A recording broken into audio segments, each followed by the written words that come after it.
ഹാറൂൻ റഷീദ് രാജാവിന്റെ കൊട്ടാരത്തിലാണ് വാദപ്രതിവാദം. അങ്ങനെ വാദപ്രതിവാദത്തിന്റെ എല്ലാ ഒരുക്കങ്ങളും ഒരുങ്ങി.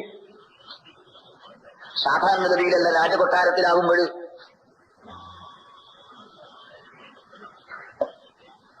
പ്രത്യേക സജ്ജീകരണങ്ങളൊക്കെ ഉണ്ടാവും. അങ്ങനെ ഒരു പ്രൈവറ്റ് റൂമിൽ വലിയ വിശാലമായ സ്ഥലത്ത്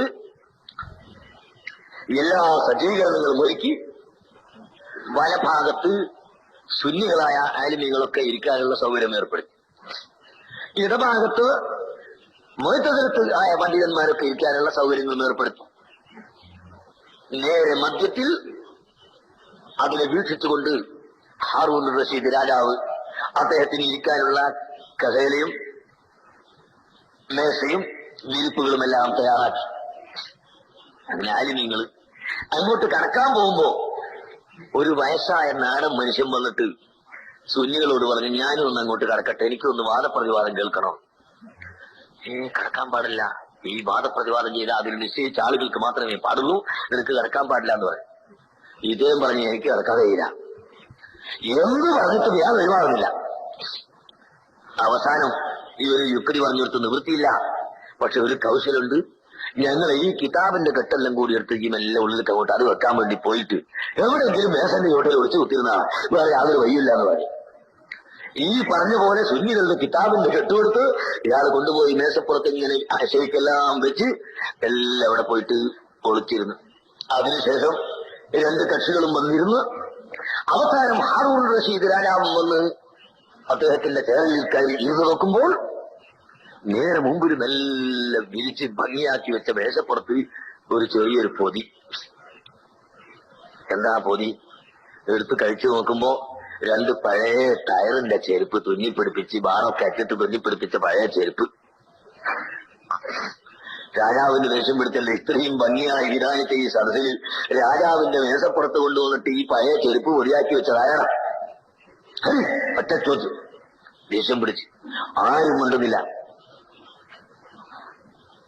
അവസാനം രാജാവ് വളരെ ശക്തിയായി പറഞ്ഞപ്പോ, ഞാൻ ഇപ്പൊ മുഴുവനത്തെ അടിച്ചു പുറത്താക്കും, ഇപ്പൊ പറയണമെന്ന് പറഞ്ഞപ്പോ ഈ മനുഷ്യൻ മെല്ലെ എണീറ്റിട്ട് രാജാവിന്റെ മുമ്പിൽ വന്ന് കൂന്ന് പറഞ്ഞു നിന്നിട്ട്, മഹാരാജാവേ, അത് ഞാൻ വെച്ചതാ, എന്റെ ചെരുപ്പാണ്. ഞാൻ പറഞ്ഞത് ഒന്നുമില്ല രാജാവേ, അള്ളാന്റെ റസൂൽ പറഞ്ഞിരിക്കുന്നു, മുഅ്തസിലത്ത് എന്ന് പറഞ്ഞിട്ട് അത് കൂട്ടരുണ്ട്, അവർ ചെരുപ്പ് കള്ളന്മാരാണെന്ന് പറഞ്ഞിട്ടുണ്ട്, അതുകൊണ്ട് എന്റെ ഈ ചെരുപ്പ് അവര് കട്ടുകൊണ്ടുപോകുന്നുള്ള പേടി കൊണ്ട് ഇവിടെ വെച്ചതാ രാജാവേ. സുബ്ഹാനല്ലാഹ്, ഈ വലിയ വലിയ ആളുകൾ ഇയാളെ ഈ ടയറിന്റെ ചെരുപ്പ് വെക്കാൻ വന്നതാ. ഇത് കേട്ടപ്പോ ഇവർക്ക് ശക്തിയായ ദേഷ്യം പിടിച്ചിട്ട് പറയുന്നു, രാജാവേ, അള്ളാന്റെ റസൂലിന്റെ മേലിൽ കള്ളമാണ് ഈ മനുഷ്യൻ പറയുന്നത്. റസൂലുള്ളാഹിന്റെ കാലത്ത് മുഅ്തസിലത്ത് എന്ന് പറഞ്ഞ പാർട്ടി തന്നെ ഇല്ല, എന്നിട്ട് പിന്നെ മുഅ്തസിലത്ത് ചെരുപ്പ് കള്ളന്മാരാണ് നബി പറഞ്ഞതെന്ന് പറഞ്ഞാൽ കള്ളമാണ്, ഈ മനുഷ്യന് പൊട്ടാക്കണം. രാജാവ് വിളിച്ചിടാ, മുഅ്തസിലത്ത് ഇല്ല എന്നല്ലേ പറയുന്നത് റസൂലുള്ളാഹിന്റെ കാലത്ത്, പിന്നെ റസൂൽ അങ്ങനെ പറയല്? രാജാവ് തെറ്റിപ്പോയതാ. അബൂബക്കർ സിദ്ദീഖ് തങ്ങൾ പറഞ്ഞതാ, നബി പറഞ്ഞതല്ല, തെറ്റിപ്പോയതാണ്. അപ്പം വേറൊരു മുഅ്തസിലി എഴുതിയിട്ടിട്ട് പറഞ്ഞു, അബൂബക്കർ സിദ്ദീഖിന്റെ കാലത്ത് മുഅ്തസിലിയാക്കളില്ല. അപ്പൊ ഈ വയസ്സൻ പറഞ്ഞു, അത് തെറ്റിപ്പോയതാണ്, ഉമറുബ്നു ഖത്താബിന്റെ കാലത്ത് ഉമറുബ്നു ഖത്താബ് തങ്ങൾ പറഞ്ഞതാണ്.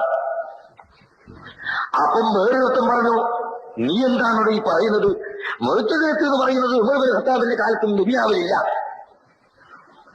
അപ്പൊ രാജാവ് ശക്തിയായി ദേഷ്യം പിടിച്ച് രാജാവിനോട് പറഞ്ഞു, രാജാവ് മാഫാക്കണം, ഞാനൊരു സാധാരണക്കാരനാണ്, ഞാൻ പറഞ്ഞത് തെറ്റുണ്ടെങ്കിൽ മാഫാക്കണം. ഏതായാലും എനിക്കൊരു കാര്യം ഉറപ്പാണ്, അബൂബക്കർ സിദ്ദീഖ്, ഉമർ ഇബ്നു ഖത്താബ്, ഉസ്മാൻ ഇബ്നു അഫ്ഫാൻ, അലി ഇബ്നു അബീ താലിബ് റളിയല്ലാഹു അൻഹും ഈ 4 ആളുകളിൽ പെട്ട ഒരാൾ പറഞ്ഞതാണെന്ന് എനിക്ക് ഉറപ്പാണ്.